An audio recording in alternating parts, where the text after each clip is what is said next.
তো বন্ধুরা, আপনারা সবাই জানেন যে বর্তমানে কিন্তু পশ্চিমবঙ্গে ভূমিহীন ক্ষেত মজুর প্রকল্পের জন্য আবেদন ইতিমধ্যে চলছে। এবার ইতিমধ্যে কিন্তু বহু মানুষ আবেদন যে ফর্ম ফিল আপটা, সেই ফর্ম ফিল আপটা কিন্তু ভুল করছে।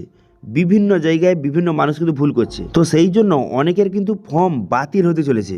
তো সেই জন্য কোন জায়গায় মানুষগুলি বেশি ভুল করছে সেটা আপনাদের জানিয়ে দেবো, এবং সম্পূর্ণ সঠিক পদ্ধতির মাধ্যমে কীভাবে আপনি ভূমিহীন ক্ষেত মজুর প্রকল্পের জন্য আপনি ফর্ম ফিল আপটা করবেন তার স্টেপ বাই স্টেপ প্রসেস দেখিয়ে দেবো। এবং ফর্ম ফিল আপ করার পর তারপরে স্ট্যাটাসটা আপনি কীভাবে চেক করবেন সেটাও কিন্তু আপনাদের স্টেপ বাই স্টেপ দেখিয়ে দেবো, এবং কোন কোন জায়গায় মানুষ ভুল করছে সেটা আপনাদের দেখিয়ে দেবো। ওকে, তো সেই জন্য ভিডিওটা প্রথম থেকে শেষ পর্যন্ত অবশ্যই দেখবেন মনোযোগ সহকারে, এবং আমাদের চ্যানেলে প্রথমবার ভিজিট করে থাকলে আমাদের চ্যানেলটিকে সাবস্ক্রাইব করে রাখুন এবং পাশে থেকে বেল আইকনটিকে অবশ্যই প্রেস করে রাখুন। তো চলো আজকে ভিডিওটা শুরু করা যাক। প্রথম দেখতে পাচ্ছেন এই যে ফর্মটা আপনাকে ফিল আপ করতে হবে, এই ফর্মটা বর্তমানে কিন্তু যে ক্যাম্প থেকে কিন্তু প্রোভাইড করা হচ্ছে, এই যে কালারিং যে ফর্মটা, এবং এটা কিন্তু 2 পাতার ফর্ম।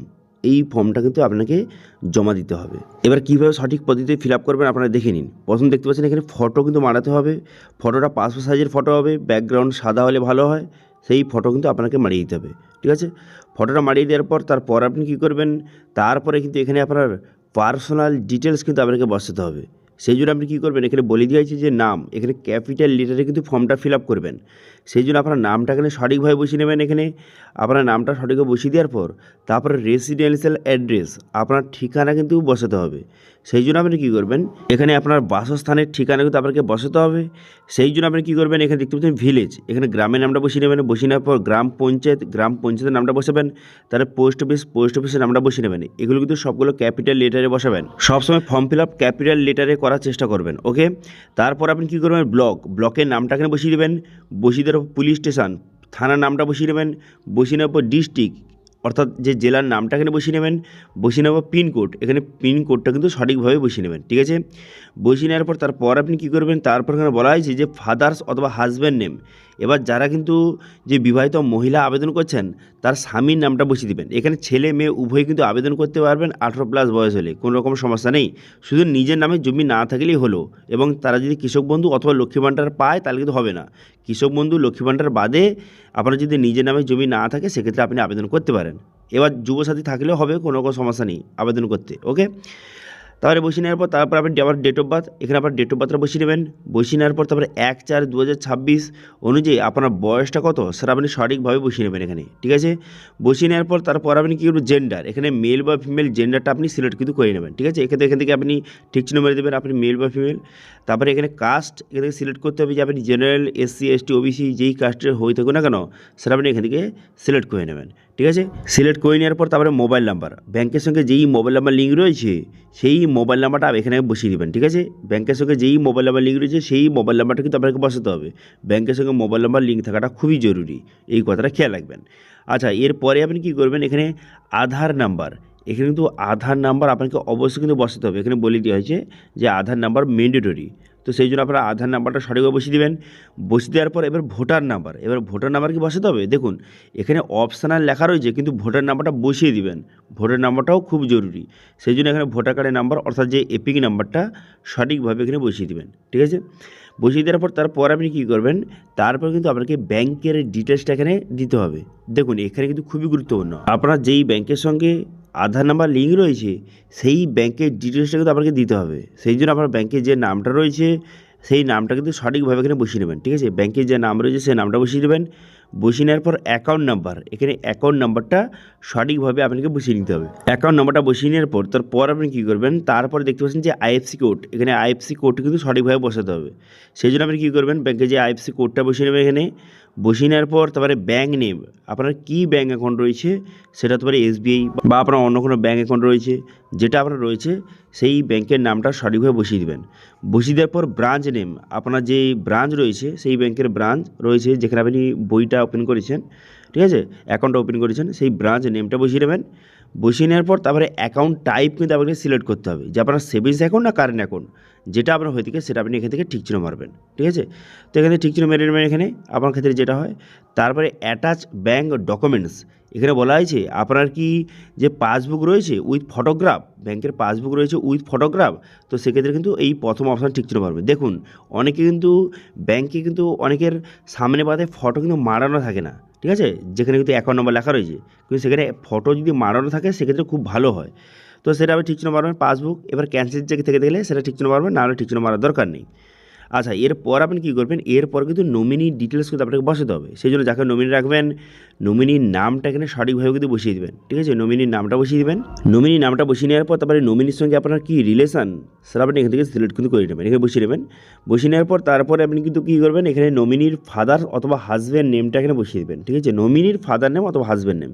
তারপরে ডেট অফ বার্থ, এখানে কিন্তু নমিনির ডেট অফ বার্থ বসাবেন। ঠিক আছে, নমিনির ডেট অফ বার্থ বসাবেন এবং 1/4/2026 অনুযায়ী নমিনির বয়সটা কত সেটা বসিয়ে নেবেন। এবার যদি নমিনির বয়স যদি 18 নিচে হয়ে থাকে, সেক্ষেত্রে তারা অভিভাবকের নাম কিন্তু এখানে বসিয়ে দেবেন। ঠিক আছে, বোঝা গেল পুরো বিষয়টি। আচ্ছা, এরপর আপনি কী করবেন, এরপর কিন্তু আপনাকে সিগনেচার করতে হবে। সেই জন্য দেখতে পাচ্ছেন লেখা রয়েছে যে অ্যাপ্লিক্যান্ট সিগনেচার অথবা থাম ইমপ্রেশন, আপনি সিগনেচার করতে পারেন অথবা টিপস হয়ে দিতে পারেন।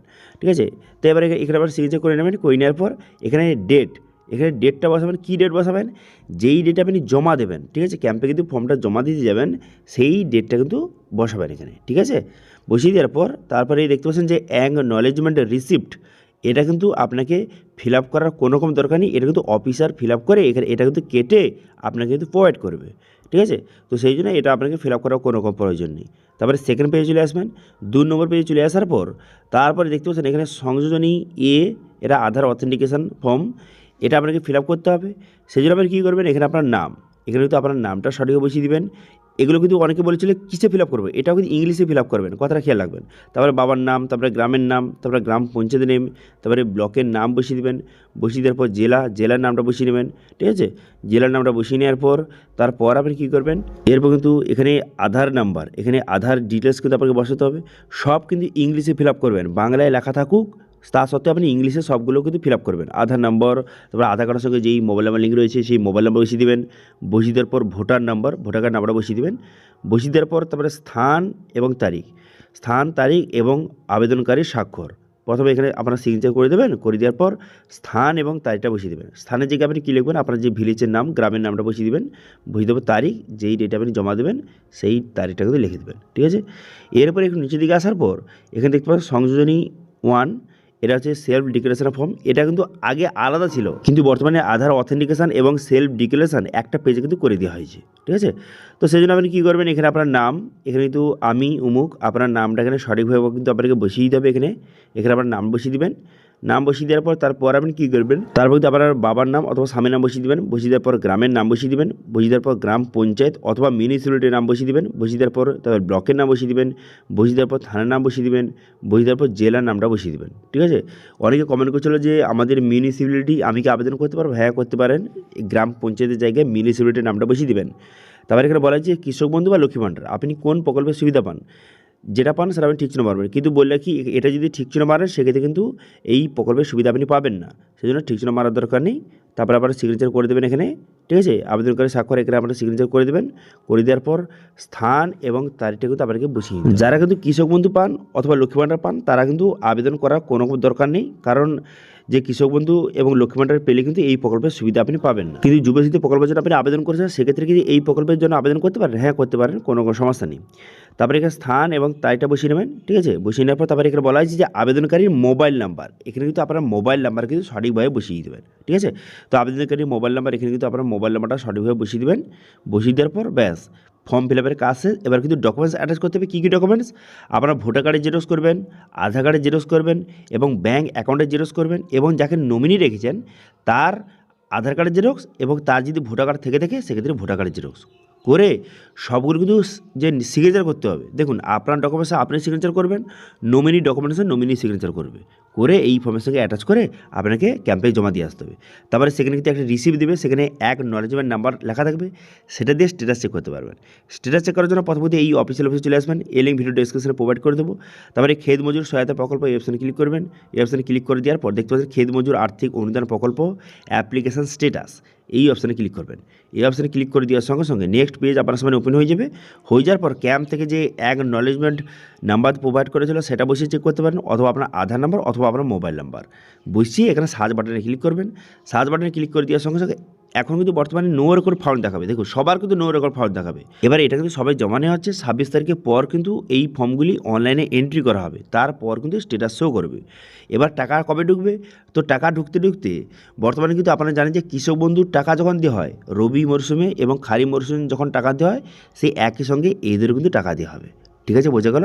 কৃষক বন্ধুর সঙ্গে কিন্তু এদেরও টাকা ছাড়া হবে। ওকে, তো এইভাবে সম্পূর্ণ সঠিক পদ্ধতির মাধ্যমে আপনি ভূমিহীন ক্ষেত মজুর প্রকল্পের জন্য আপনি ফর্ম ফিল আপ কিন্তু করতে পারেন। ঠিক আছে, এবার এই প্রকল্প নিয়ে যদি কোনো রকম কোয়েশ্চেন থেকে থাকে অবশ্যই কমেন্ট করুন, এবং সঙ্গে আপনার ব্যাংকের সঙ্গে আধার লিঙ্ক কীভাবে করবেন সেটা যদি নিয়ে ভিডিও চান অবশ্যই একবার কমেন্ট করে জানাবেন। আমি কিন্তু নেক্সট ভিডিওতে সেটা নিয়ে ভিডিও নিয়ে আসবো। ওকে, তো এই ছিল আজকে আপডেট। ভিডিও ভালো হয়ে তাহলে ভিডিওকে লাইক করে দেবেন এবং ভিডিও কিন্তু বন্ধুর সঙ্গে শেয়ার করে দেবেন, এবং আমাদের চ্যানেলে প্রথমবার ভিজিট করে থাকলে আমাদের চ্যানেলটিকে সাবস্ক্রাইব করে রাখুন এবং পাশে থেকে বেল আইকনটিকে অবশ্যই প্রেস করে রাখুন।